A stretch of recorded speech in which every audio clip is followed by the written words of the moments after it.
Hi friends, welcome back to our channel. ఈరోజు మనం న్యాయ సమీక్ష గురించి చాలా ఇంపార్టెంట్ టాపిక్ చూద్దాం.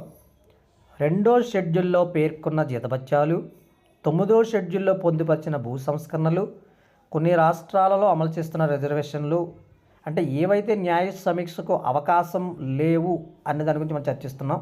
4వ షెడ్యూల్ ప్రకారం రాజ్యసభలో రాష్ట్రాలకు కల్పిస్తున్న ప్రాతినిధ్యం, ఆర్టికల్ 53 ప్రకారం దేశ పరిపాలన రాష్ట్రపతి పేరు మీదుగా నిర్వహించడం, ఆర్టికల్ 74(1) మేరకు ప్రధాని నేతృత్వంలోని కేంద్ర మంత్రిమండలి రాష్ట్రపతికి ఇచ్చే సలహా సిఫార్సులు, ఆర్టికల్ 105ను అనుసరించి పార్లమెంటు సభ్యులకు, పార్లమెంటు ఉభయ సభలకు కల్పించిన ప్రత్యేకమైన హక్కులు, సౌకర్యాలు, ఆర్టికల్ 122 పేర్కొంటున్నటువంటి పార్లమెంట్లో జరిగే కార్యక్రమాలు, చర్చలు, ఆర్టికల్ 166లో వివరించినటువంటి రాష్ట్ర పరిపాలన గవర్నర్ పేరు మీదుగా నిర్వహించే అంశాలు, రాష్ట్రాల శాసనసభలకు, శాసనసభ్యులకు ఆర్టికల్ 194 కల్పించినటువంటి ప్రత్యేక హక్కులు, సౌకర్యాలు, మరియు ఆర్టికల్ 212 మేరకు రాష్ట్రాల శాసనసభలో జరిగే కార్యక్రమాలు, చర్చలు, ఆర్టికల్ 163(1)లో ముఖ్యమంత్రి నేతృత్వంలో రాష్ట్ర మంత్రిమండలి రాష్ట్ర పరిపాలనకు సంబంధించి గవర్నర్కి ఇచ్చేటువంటి సలహాలు, సిఫార్సులు, ఆర్టికల్ 361 ప్రకారం రాష్ట్రపతి గవర్నర్లకు కల్పించిన ప్రత్యేకమైన రక్షణలు, మినహాయింపులు,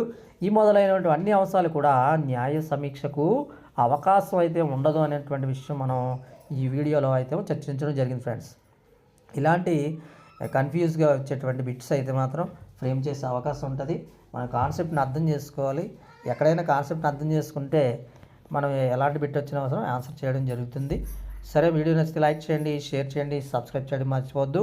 మీ friends and family members share చేయమని హృదయపూర్వకంగా విజ్ఞప్తి చేస్తున్నాం. మరి మంచి కంటెంట్తో మరొక వీడియోతో మీ ముందు ఉంటామని తెలియజేస్తూ థ్యాంక్ యూ వెరీ మచ్.